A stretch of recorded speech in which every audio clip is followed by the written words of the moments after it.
Hello and welcome to the morning sports briefing here on New Zealand Sports Radio. Yes, we're running a bit late on Sunday, but I think we deserve a sly-in on the weekend. So here we are with you. Hi, I'm Paul and I'll be your host today. In the news today, we'll catch up on the World Test Championship, which got underway in Southampton between the Black Caps and India.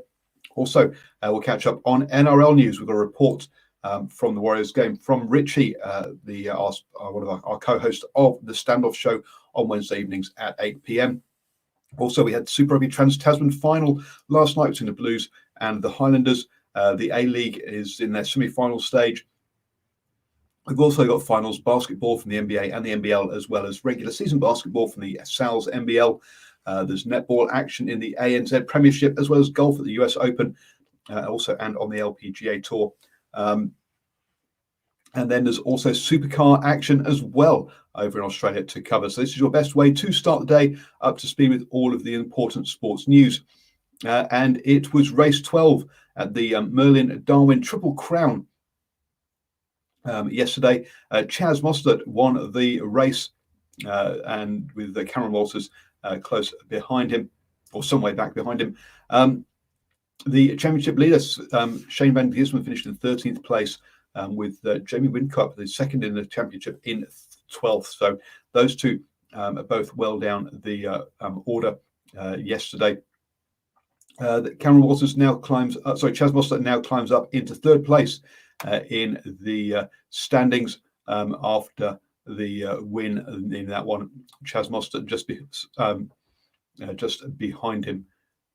Go wrong round. So Cameron Walters just behind him. Chaz Mostert in third, Cameron Walters in fourth in the championship, finishing first and second in the race yesterday. Sorry about that, get my names all mixed up there.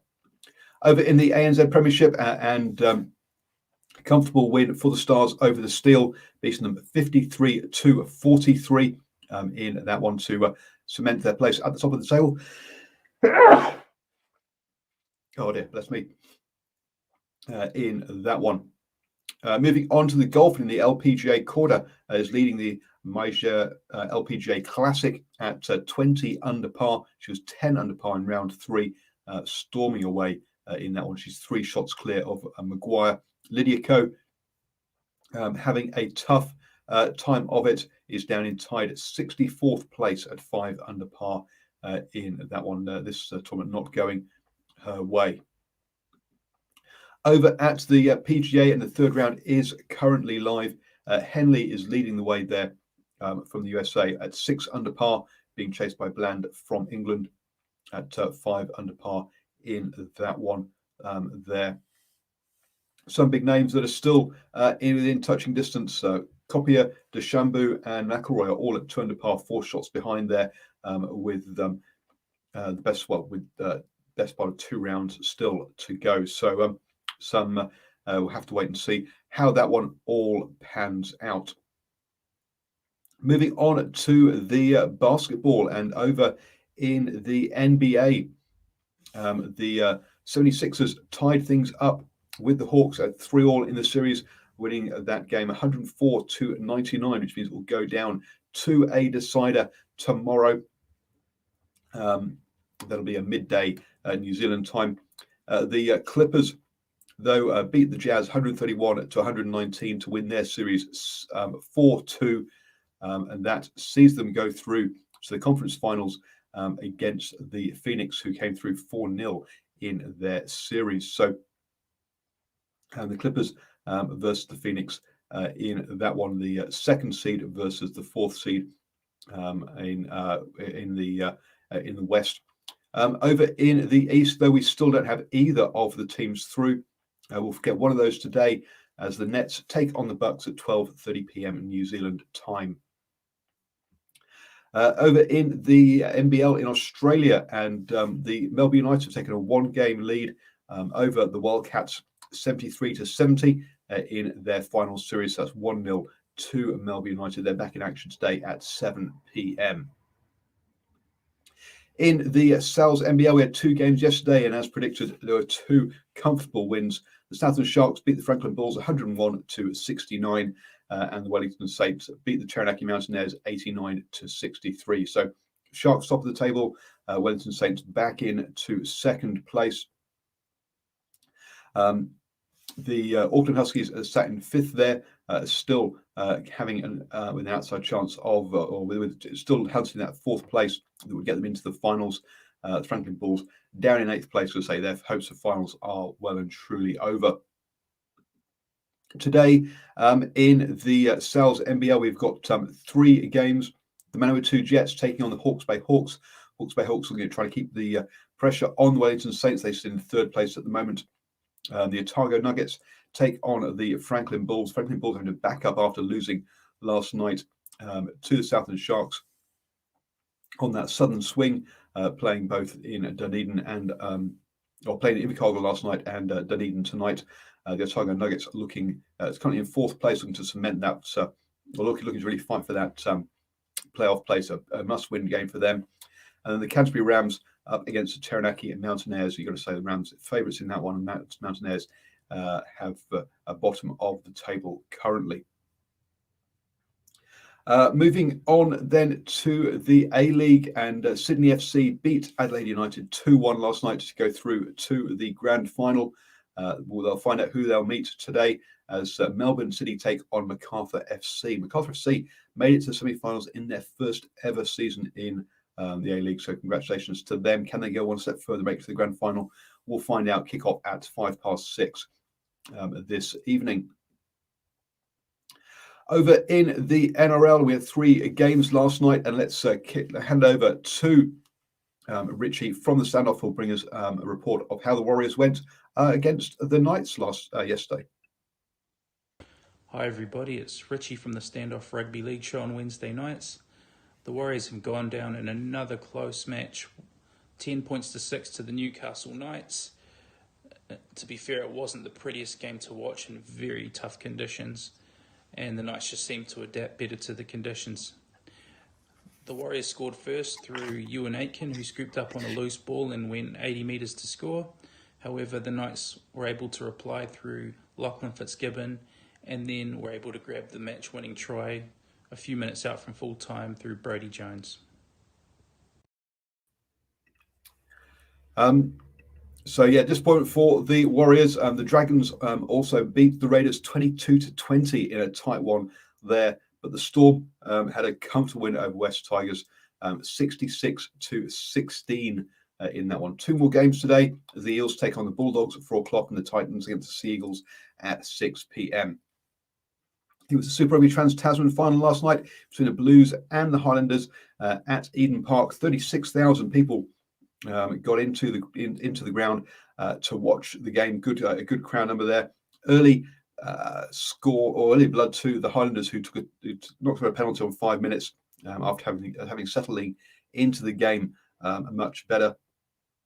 But the Blues fought back to lead 13-6 at half-time. A couple of card controversies in that first half, with a high hit from Ash Dixon on a Terry Black, who went off for a HIA, picking up just a yellow card, and Bryce Heem not getting carded at all and taking out Mitch Hunt in the air. So some interesting calls by the referees there.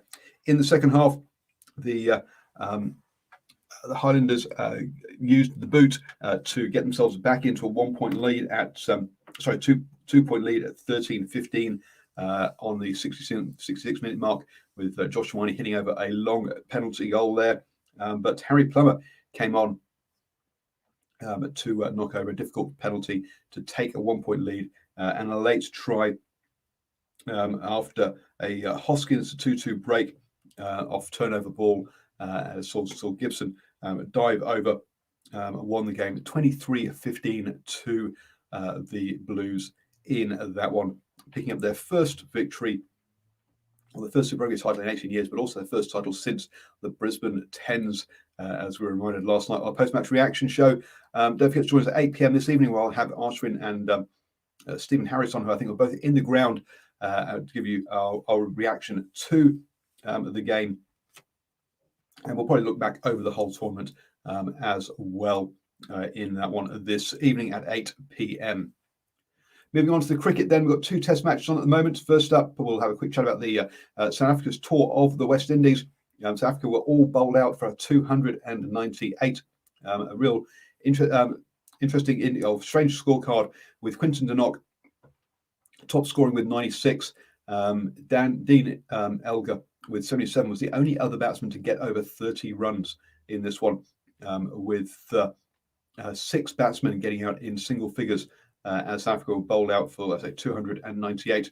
In reply, the West Indies really struggled, losing Craig Braithwaite, their captain, on the first ball of the innings. So a diamond duck there as Rabada took his wicket. Powell went cheaply for 5 and Chase for 4 soon after as well. And West Indies have collapsed to 143 for 7 in this one. Jermaine Blackwood with 44 not out is providing some resistance, and Charles Hope, who scored 43, the only two that got over 12 runs in this one, as we've already had 4 single-digit innings there. In both innings, the bowlers have been sharing around the wickets, so it's not been one person that's been doing the damage, as all the bowlers say pretty much picking up wickets there.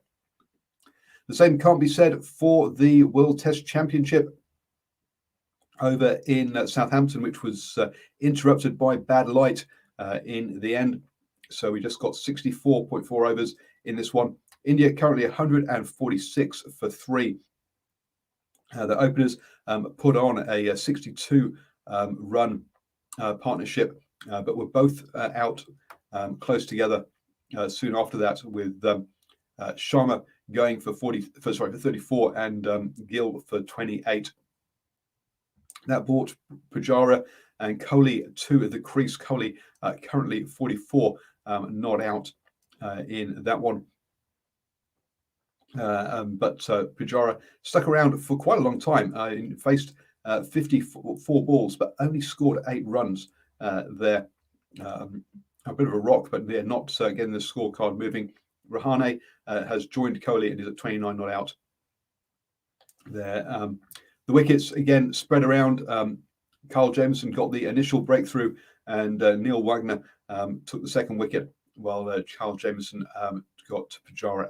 Bolts got Pujara out. So 1 wicket each for those 3 bowlers, and a long way to go in that Test match. You have now started the day the best way with all the important sports news. Hope you're having a cracking weekend, everybody, and don't forget to join us at 8 p.m. this evening for the Super Rugby Review Show.